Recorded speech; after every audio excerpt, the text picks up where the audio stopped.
Всем привет, дорогие друзья! Многие спрашивают, пишут, спрашивают, как дела у меня, что происходит в жизни. Сожалею, что не могу быстро отвечать. Кому-то отвечаю, кому-то не отвечаю. Вот решил записать видео и рассказать вам, как у меня дела. Война. Уже 30 дней и больше войны. Ожидаемая война. Если вы меня знаете и общались со мной, я ждал войну. Я знал, что она случится с 2014 года. Это стало понятно, что началась война. Она просто перешла в другую фазу, эта война. И я не застигнут врасплох. Но, честно скажу, я как-то не думал, что будут такие масштабы. Это мне сейчас тяжело из-за этого.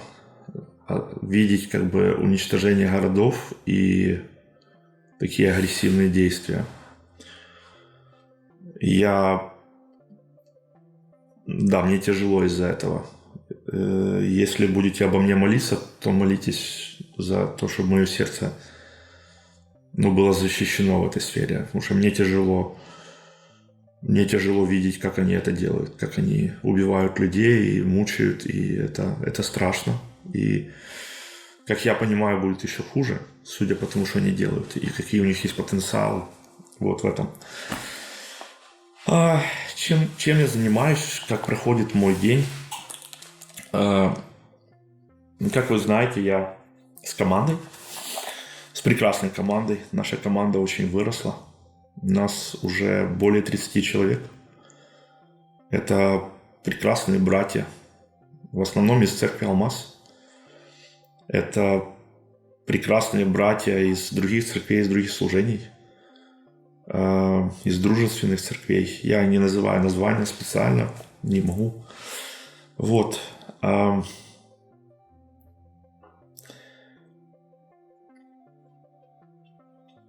У нас такая была динамика. Мы с самого начала были настроены заботиться о церкви и о киевлянах. Как-то о городе заботиться, потому что мы поместная церковь. И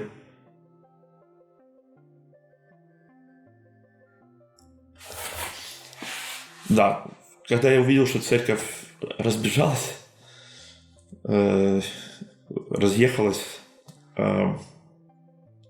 то мы со Славой и с командой заботились о тех, кто остался в Киеве. Это было порядка 45 человек, наверное, где-то так.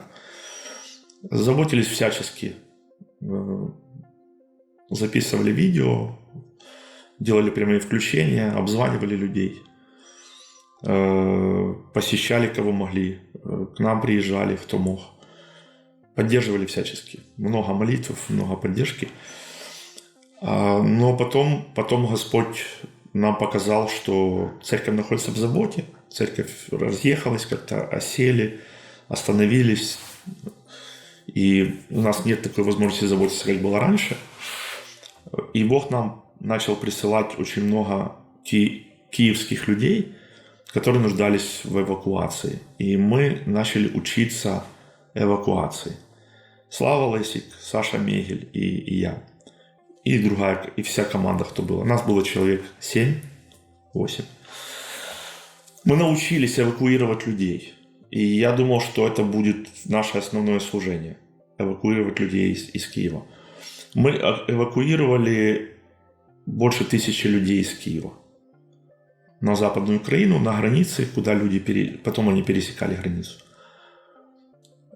Но интересно, что потом начал падать поток людей из Киева, потому что на ЖД вокзале наладились перевозки, и люди в основном начали обращаться на вокзал, и мы начали направлять людей на вокзал. И тогда мы сказали, интересно, что же мы будем делать? Буквально через несколько часов после того, как мы это сказали, нам позвонили друзья из дружественного нам служения, вы их очень хорошо знаете, СЖ. 2 буквы. Вспоминайте, что это. И они пригласили нас поехать вместе в Чернигов, эвакуировать людей. Это было страшно, это было волнительно, но мы, не задумываясь, это сделали. Мы присоединились к ним, и произошло чудо. На следующий день дорога, по которой наши люди ехали туда, наши водители, была заблокирована орками. Они начали обстреливать эту дорогу. Это основная трасса Черниговская. И военные сказали, что вы не можете ехать по этой дороге, вы должны остаться в городе. И тогда наши сказали, что мы там знаем одну дорогу, может быть, мы могли бы по ней проехать через поля. Слава Богу, что военные были расположены к нашей команде и сказали: окей, едьте по следам до первой взорвавшейся машины. Потому что мы не знаем, там заминировано или не заминировано. Или до первой обстрелянной машины. И возвращайтесь, если встретите такое. Наши поехали по следам через поля. Кто-то проехал до наших. И они не встретили на своем пути ни одной разбитой машины. Ни одной обстрелянной. И выехали, в конце концов, в села. И по селам уже выехали на трассу. Объехали захваченный участок. Объехали всех рашистов. Всех орков объехали. И так они открыли дорогу жизни. Очень долгая дорога, очень сложная дорога. Чтобы вы понимали, до Чернигова 120 километров. А по полям и по селам, по которым наши ездили, это 250 километров в одну сторону. Таким образом, они начали по этой дороге вывозить людей. День за днем, день за днем, день за днем. Наш автопарк начал расти с 2 машин до 8 машин, с 8 до 14. Однажды, в последние дни, пока не произошли определенные события в Чернигове, мы вывозили по 250 человек за один рейд. Всех этих эвакуированных людей привозят к нам, там, где мы несем служение. Мы их принимаем. Мы приготовили 120 спальных мест. Мы укладываем этих людей спать. Они спят на полу, на матрасах. Слава Богу за вас всех, кто помог нам матрасы достать, организовать. Благодарность пани Али, благодарность всем, кто пожертвовал свои матрасы, своих квартир, подушки, одеяла. У нас, слава Богу, сейчас очень много есть хороших спальных мест. Удлерам спасибо за то, что достали хорошие матрасы, комфортные нам прислали. Благодаря нам, вам есть спальные места. Мы их кормим. Кормим очень хорошо. У нас есть в Ровно, в Черновцах и в Нововолынске церкви, которые знают о нашем служении, и они присылают нам готовую еду. Мы кушаем очень хорошо. Даже слишком хорошо. Как для военного времени, так нас кормят. Да, у нас есть и налистники, и сырники, и голубцы, и салат оливье, и винегрет, и овощи, и колбаска, и сыры. Очень много. Это прям так приятно. Так все готовое, все свеженькое.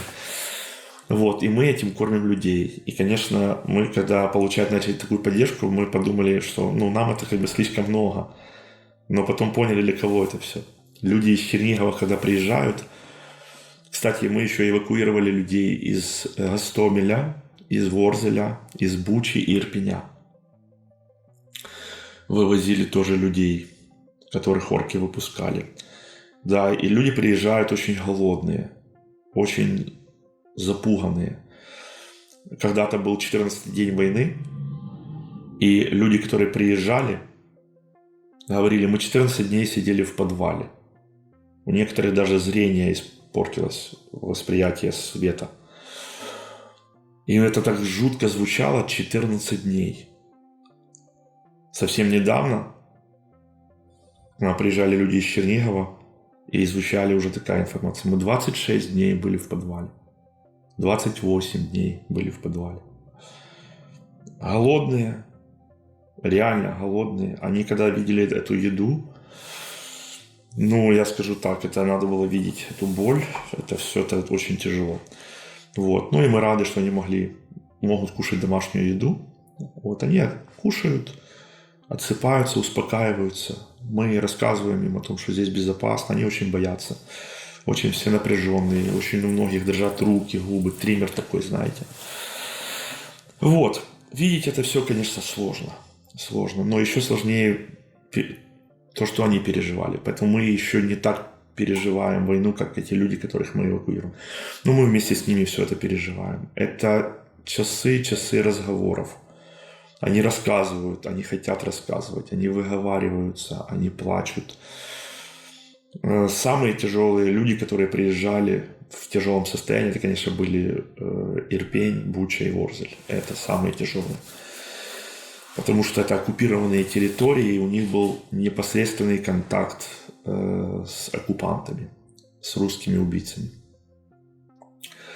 И это еще страшнее, потому что люди из Чернигова, они переживают бомбежки и обстрелы очень сильно.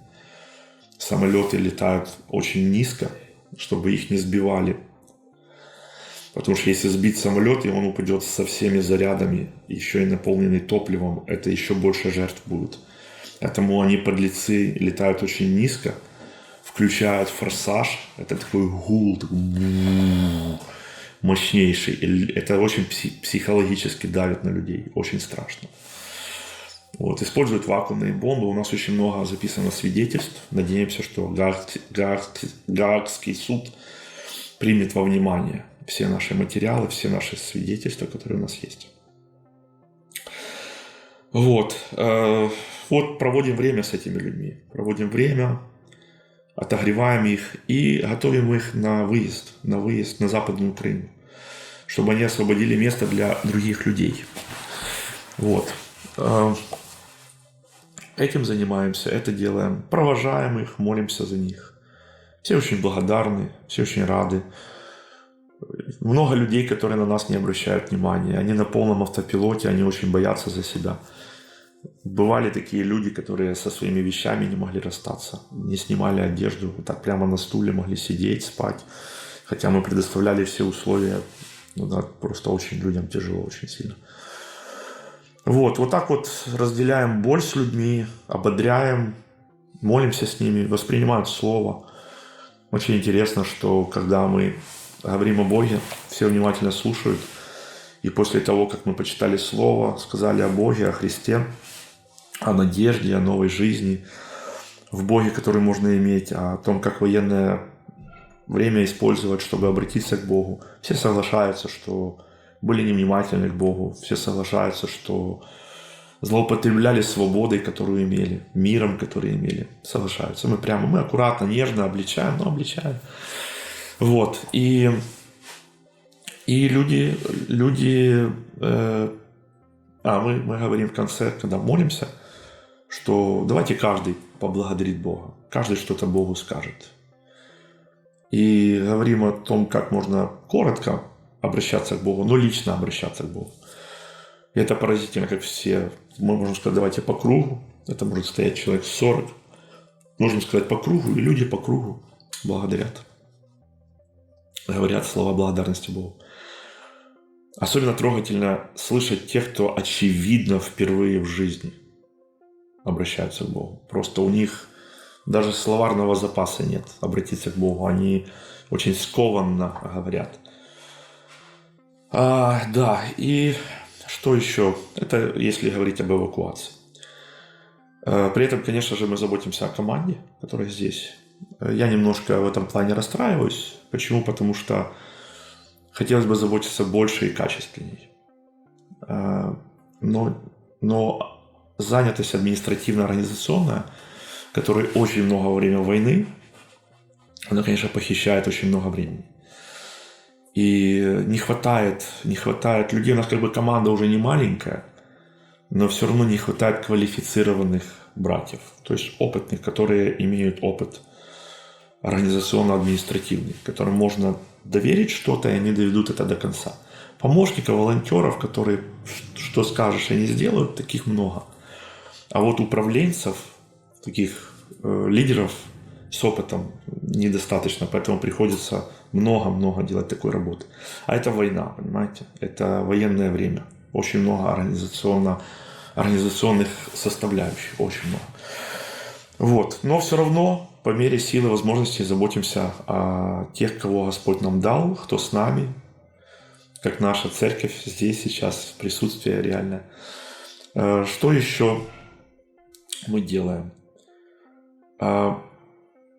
Сейчас, давно точнее, мы начали готовиться к тому, чтобы, если начнется интенсивное бомбардирование Киева, то чтобы мы были готовы помогать с разбором завалов. Сами понимаете, что службы не будут справляться, и мы уже давно начали формировать такой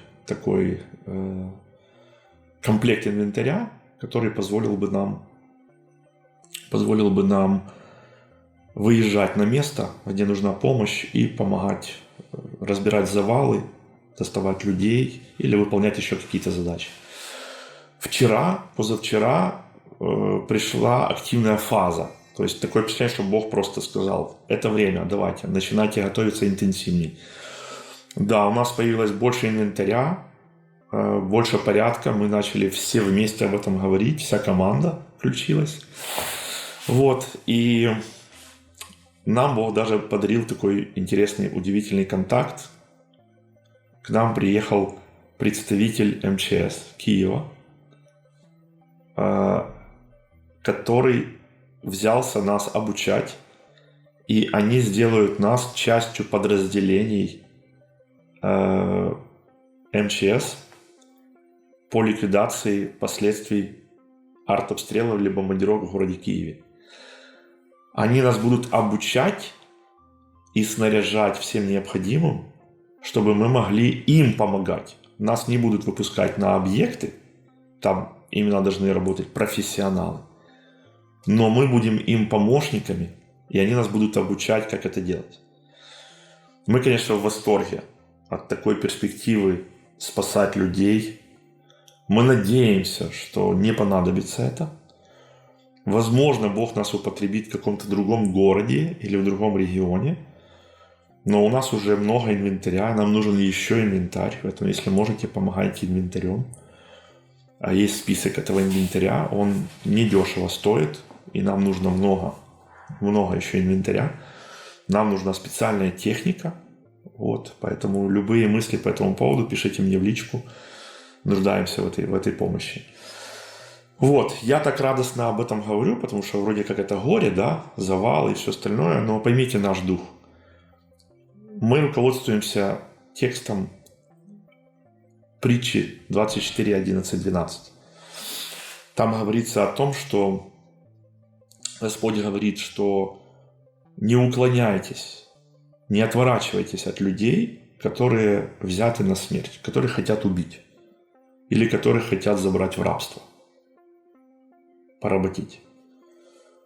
И там Господь говорит через Соломона, что это очень угодное Богу дело, когда вы неравнодушны к тем, кто подвержен опасности смерти или порабощению. Россия сейчас делает и первое, и второе. Они убивают людей, и они берут уже в рабство людей, вывозят в Россию из оккупированных городов. И поэтому я так радостно об этом говорю, что у нас есть возможность и таким образом спасать людей, защищать людей, избавлять их от страданий. Интенсивно мы готовимся, работаем в этом направлении. Что еще, чем еще занимаемся? Мы развили очень такой серьезный автопарк. Перевозки по Киеву и междугородние перевозки. У нас уже есть заправочная станция, нами организованная. У нас есть команда, которая занимается закупками топлива. У нас очень много топлива. У нас в день уходит порядка 600-700 литров топлива. Очень много. Задействовано 20 автомобилей. грузовых, имеется в виду грузопассажирских. И в нашем автопарке еще где-то около 20 автомобилей, которые ездят по Киеву, легковых. Это разные братья, и из Алмаза, и не из Алмаза. И это, конечно, восхитительно. Благодаря нашему автопарку каждый день 20 семей, 20 квартир, 20 домов получают гуманитарную помощь. Это люди, у которых истощаются запасы продовольствия. Они по каким-то причинам остались в Киеве. И мы просим их: не тратьте живые финансы, наличные или безналичные. Мы будем заботиться о вас, пока у нас будет возможность. Мы получаем гуманитарную помощь. И получаем достаточно много. У нас есть целый гуманитарный отдел. Это еще одно направление, чем мы занимаемся, что мы делаем, чем живем. У нас большой склад. Можете по праву гордиться Виктором Микитенко и Максимом Рычиком и их командами, которые занимаются нашим автопарком и складом. У нас большой склад. Там, где мы служим, большой склад. Благодаря той церкви, которая построила эти склады, построила это здание. И эти склады наполнились уже продовольствием. Достаточно большим количеством. Мы создали НЗ, неприкосновенный запас, на случай блокады Киева. Остальное мы распределяем по нуждам людей, церквей и населения Киева. И это, конечно, восхитительно. Это огромные объемы продуктов, медикаментов, средств гигиены. Не то чтобы в Киеве были прямо проблемы. Есть магазины, которые работают, функционируют, но цены очень высокие. Денег у людей все меньше и меньше. А есть люди, у которых деньги просто закончились. Люди реально в отчаянии, в страхе и незащищенности. Конечно, те братья, которые развозят продукцию, они как ангелы для этих людей. Очень много отзывов, очень благодарности, много звонков. Люди очень тронуты. Поэтому церковь с народом, церковь присутствует. И церковь не пасет задних в нашем лице. Отдельная тема, как церковь себя проявляет в обществе относительно других. Но те церкви, с которыми мы взаимодействуем, те миссии, с которыми мы вместе служим, мы достойно держим знамя Иисуса Христа, на котором написано «любовь». Потому что друг любит во всякое время, настоящий друг. И приходит во время беды. Мы всегда любили наш город, мы всегда любили наш народ. И сейчас мы им доказываем на практике, что это любовь серьезная, это любовь настоящая. Потому что пришла беда, и мы во время этой беды с народом помогаем, заботимся. За что слава только Богу. Вот чем мы еще занимаемся. Пытались мы мобилизировать христиан, которые остались в Киеве, которые выехали из Киева, делали клич, хотели создать такое волонтерское движение. Не получилось. Не получилось. Некоторые люди вернулись, как бы восприняли этот призыв, подтянулись и из Алмаза, и из других церквей. Но это на фоне большой массы, конечно, мало людей. Но ничего, мы спокойны. У нас, кстати, слава Богу, какое-то время чуть-чуть было такое напряжение, что люди разъехались, и как-то тяжело нам было. Но чуть-чуть, недолго. Сейчас мы в абсолютном мире, в абсолютном спокойствии.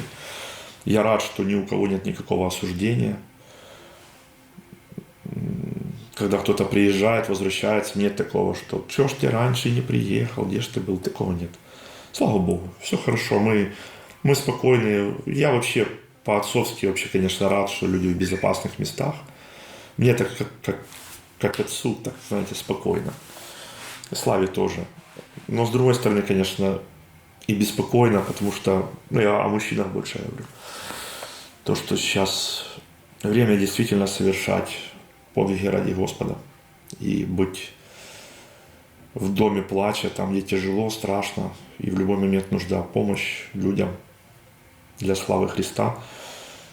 Наверное, я ревную о вас, что вы теряете такую возможность. Но это касается только мужчин. Сестры, вас это не касается. Вы должны быть там, где вы есть, в безопасном месте. Особенно если вы мама. Вам сейчас нужно быть с детьми и быть лучшими мамами на земле. И позвольте нам, мужчинам, выполнить нашу роль и функцию в обществе. До войны мы были хорошими мужьями для вас, жены, для наших детей. Мы выполняли свою роль в семье. Позвольте нам сейчас в правильной атмосфере от вас исполнить нашу роль и предназначение в обществе. Сейчас не время быть с семьей так, как мы могли себе позволить до войны. Сейчас время нам быть с нашим обществом больше, чем мы были до войны. Всему свое время на земле. Так учил Соломон. Как у меня еще дела? Относительно быта могу рассказать. Я благодарю Бога и команду, и церковь, которая нас принимает, что у меня есть возможность иметь свою комнату, у меня своя комната. Я недавно переехал с большой комнаты в меньшую комнату, но все равно я остаюсь один. Это позволяет мне немного побыть одному, только с Богом и со своей кошкой. Тиффани с нами, со мной точнее. Вот, когда семья моя уехала, то, конечно, она стала большая для меня эта комната. И я переехал в другую комнату. У меня хорошая комната. У меня новая раскладушка. Но ее опять надо менять, потому что палки подо мной поломались. И я сегодня, хотел сказать, буквой Z спал. Ужас. Буквой Z спал. Сейчас буду менять кровать. Вчера приехали новые кровати. Такие побольше, помощней. Сейчас поменяю себе кровать. До сих пор не навел порядок в комнате. Живу в завале. Все не хватает времени. Я утром ухожу, рано утром из комнаты. И поздно вечером прихожу. Я в течение дня не появляюсь в комнате. Хотя в одном здании нахожусь. Да, целый день в кабинете. Сегодня позволил себе больше побыть в комнате. Сплю хорошо, очень сильно. Очень хорошо. Высыпаюсь. Господь дает сон. Не снятся страшные сны. Не снятся кошмары. Это интересно. Господь дает сон. Спокойный сон. Я очень хорошо высыпаюсь. Некоторые сказали, что я не очень хорошо выгляжу в плане морщины. Появились и усталость. Родители замечают, что я уставший. Это правда, да. Так как-то я подустал, наверное. Наверное, стресс сказывается. Плачу очень много, друзья. Интересно, до войны у меня было, накануне войны, был такой момент, когда какое-то ясное сознание пришло, что я разучился плакать. А меня Господь готовил к войне. Вот кто со мной был близок в последние дни перед войной, там недели, тот в эту атмосферу попадал. Я готовился к войне, прям вот война будет. И у меня пришло такая, я попросил, Господи, если будет война, то научи меня молиться заново. Плакать. Потому что надо будет плакать, а я разучился плакать. Так я и не научился, не возобновилась у меня способность плакать до войны. Ничего, очень быстро. Мои слезные железы расконсервировались. Да, очень много боли, очень много страданий, много слез. Не ожидал я, что мне тяжело дастся расставание с семьей. Как-то я думал, что я спокойно это переживу. Тяжело, да. Угу. Какое-то время дети у меня эвакуировались быстро, потому что поступила информация. И это стало причиной того, что мы эвакуировали многих женщин и детей из нашего служения, из Киева. Вот, и, они оставили много вещей своих, и, да, я где-то дней 10-12 не мог даже прикоснуться к этим вещам. Потом уже в какой-то момент, думая о чем-то, очень интенсивно, я быстро поскладывал, все попаковал, даже не смотрел, там не нюхал, не рассматривал.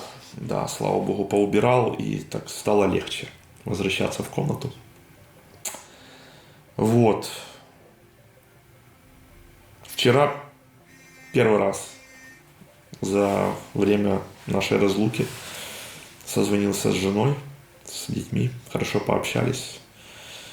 Не осуждайте меня, что я первый раз это сделал, потому что мы такая семья, нам тяжеловато потом, после того, как мы пообщались. Так всегда бывало, когда я ездил в какие-то поездки, мы с семьей расставались, это было всегда непросто.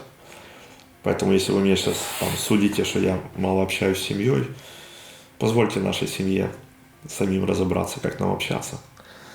Вот. Но я рад. Я рад, что мы вчера созвонились. Я увиделся со всеми, кроме Лизоньки. Мы переписываемся. Но так вот вживую, вот первый раз за время войны с момента расставания пообщались. Думаю, что будем теперь чаще созваниваться. Как-то. Знаете, во время войны долго какие-то вещи не могут стать на свое место, а потом становятся. Вот, например, зайти в прекрасную студию, которую установил Влад Шухлин и Дэн Дегтяренко, за что им огромная благодарность. Тут у нас просто вау-студия. То есть вообще на войну не похоже. Похоже, это самое аккуратное и гармоничное место в нашей жизни. Вот. Эта картинка, которую вы видите, она обманчива. Но да, здесь уютно, здесь порядок. Хотя сейчас за камерой стоит раскладушка, кровать, стол с кучей медикаментов, аптечки автомобильные. Такие полевые условия, очень полевые, но здесь очень красиво. Да, так вот, интересно, как во время войны ты понимаешь, как должно быть что-то, но это не происходит. А потом потихоньку это налаживается. Поэтому надеюсь, что я буду выходить в эфир чаще. Буду чаще рассказывать, как дела. Если вдруг недополучаете какую-то информацию или хотелось бы больше, не сердитесь на нас. Это все не так просто делать. Очень большая занятость. Благодарность Богу и церкви, в которой мы находимся, что здесь хороший интернет. Очень хороший. Ну, я, по крайней мере, очень доволен. Но все равно есть нюансы. Есть нюансы. Когда не хватает просто ресурсов, не хватает сил. Не хватает ассистента. Хотя помощников очень много, но вот как-то вот, да, есть, да. Намного больше всего происходит, и надо делать, чем есть ресурсы.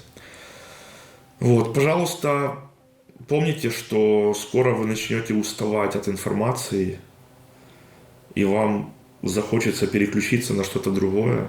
Это те, кто не в Киеве, те, кто не в эпицентре событий. Я вас очень прошу, не оставляйте нас. Не напрягайтесь узнавать новости, читать, следить за нами. Интересуйтесь нами. Интересуйтесь больше, чем вы интересуетесь. Иногда такие есть искушения серьезные. Ну, что вам не до нас, и у вас там какая-то своя жизнь. Хотя, я лично не осуждаю, я просто прошу, если есть возможность.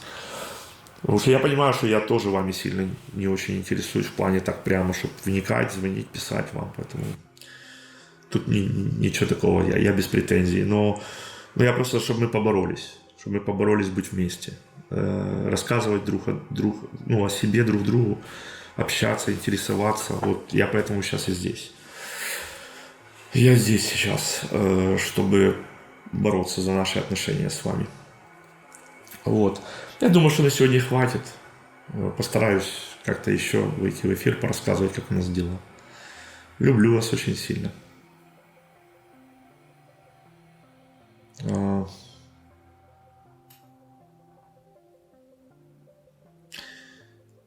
Наверное, это все. Пока.